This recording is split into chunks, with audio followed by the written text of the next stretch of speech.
సునాదస్వరము September 30. నా నిమిత్తమును నా సేవకుడైన దావీదు నిమిత్తమును నేను ఈ పట్టణమును కాపాడి రక్షించుదును. యెషయా గ్రంథము 37వ అధ్యాయము 35వ వచనం. మరి రాజైన హిజ్కియా పైనకి శత్రువు వచ్చినప్పుడు ఆయన దేవుని సన్నిధిలో ప్రార్థన చేశాడు. దేవా, నీవు గొప్ప దేవుడవని ఈ జనులందరూ తెలుసుకొనిలాగున మమ్మల్ని రక్షించమని వేడుకొన్నాడు. అప్పుడు యెహోవా దేవుడు ఈ వాగ్దానం చేశాడు. మరి అతడు దూషిస్తుంది, తిరస్కరిస్తుంది నన్నే. మరి అతడు ఈ పట్టణం లోపలికి రాక తాను వచ్చిన మార్గంలోనే అతడు తిరిగిపోవును. ఇదే యెహోవా వాక్కని చెప్పాడు. నా నిమిత్తమును నా సేవకుడైన దావీదు నిమిత్తము నేను ఈ పట్టణమును కాపాడి రక్షించుదునని వాగ్దానం చేశాడు. మన దేవుడు మనల్ని కాపాడి రక్షించే దేవుడు. అదే ఈ రోజున బయలుపరుస్తున్నాడు.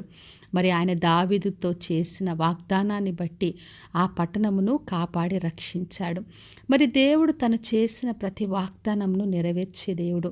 అందుకే ఆయన దూత వచ్చి అక్కడున్న శత్రువులందరినీ కూడా హతము చేసి మరి ప్రజలందరూ కూడా మరి రక్షింపబడ్డారు. మరి దేవుడు తనిచ్చిన ప్రతి వాగ్దానం పట్ల ఆసక్తి కలిగి అవన్నీ కూడా నెరవేరుస్తాడు.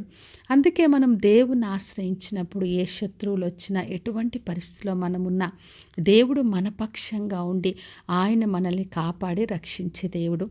లూకా సువార్త 1వ అధ్యాయము 68 నుంచి 75వ వచనం రాయబడి ఉంది. తన సేవకుడైన దావీదు వంశమందు మన కొరకు రక్షణ శృంగముగా మరి యేసుక్రీస్తును పంపించాడు.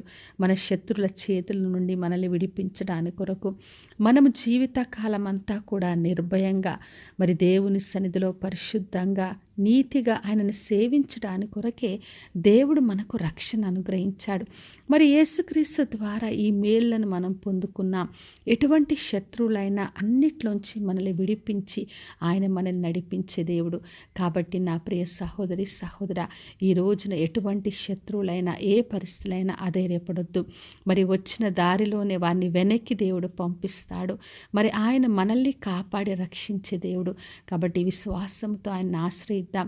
దేవుడు మన పక్షంగా ఉండగా మనకి ఎవరు కూడా విరోధిగా ఉండలేరు. యేసుక్రీస్తు ద్వారా ప్రతి పరిస్థితిలో మనం అత్యధిక విజయాన్ని పొందుకుంటాం. కాబట్టి విశ్వాసంతో ఆయనను ఆశ్రయించి మనం ఆయన ద్వారా మేలును పొందుకుందాం. ప్రార్థన చేసుకుందాం. పరలోకమందున్న మా తండ్రి, మా దేవ, ఈరోజు ఇచ్చిన వాగ్దానం కొరకే వందనాలు. అందరినీ దీవించి ఆశీర్వదించండి ప్రభువా.